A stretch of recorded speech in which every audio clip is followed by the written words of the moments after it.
The clinical contract that frames your body as livestock is not merely a kink dynamic to be performed, but a profound negotiation of surrender, demanding you confront the parts of yourself that crave release from the burden of perpetual autonomy.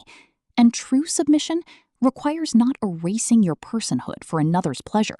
but integrating the weight of chosen vulnerability until care becomes an act of radical trust rather than transactional objectification.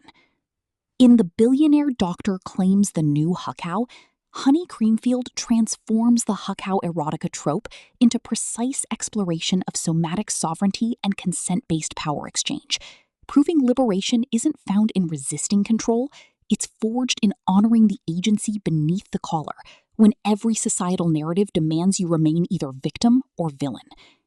This psychologically attentive narrative makes every moment of restraint feel like both boundary and benediction, where consent to yield is negotiated through explicit communication rather than assumed compliance, and healing means protecting your wholeness when the scene demands you fragment. From sterile scent and warm milk narration, listeners enter worlds where protocol is syntax and presence is the only unbreakable safe word, perfect for fans of emotionally intelligent BDSM fiction where female complexity defies fetishization.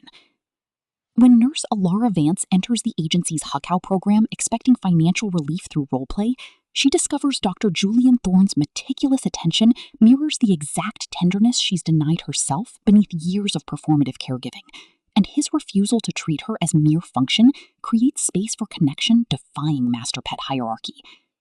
Navigating lactation protocols and buried attractions, Alara realizes this arrangement isn't about degradation, but recalibration, with Creamfield avoiding reducing Alara to passive vessel or Julian to predatory authority, instead crafting radical reciprocity within constraint where trust is earned through honoring limits even as intensity blurs them, and audiobook narration amplifies this alchemy by capturing Alara's disciplined composure softening into receptivity and Julian's clinical precision revealing warmth beneath vigilance, making listeners feel seismic shifts of souls learning some submissions can only be claimed when you stop letting shame define their validity.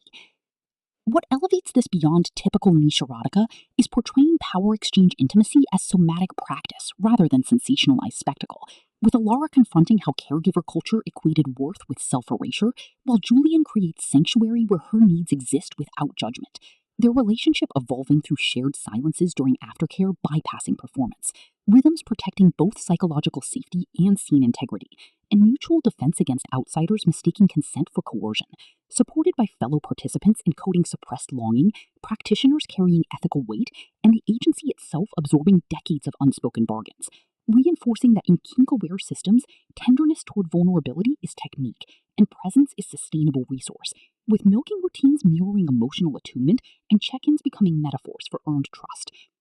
For audiobook listeners, this production is immersive descent into sacred exchange, with narrators embodying Alara and Julian with remarkable distinction, sound design anchoring existential stakes through distant medical equipment hums, rain against clinic windows, and hushed breath syncing with moments of clarity, pacing mirroring ritual cadence, from deliberate negotiation to surging release, ultimately redefining BDSM fiction by centering female epistemology within power exchange frameworks, and affirming that sometimes the most powerful act is choosing to yield fully on your own terms, honoring whole self even in landscapes shaped by taboo.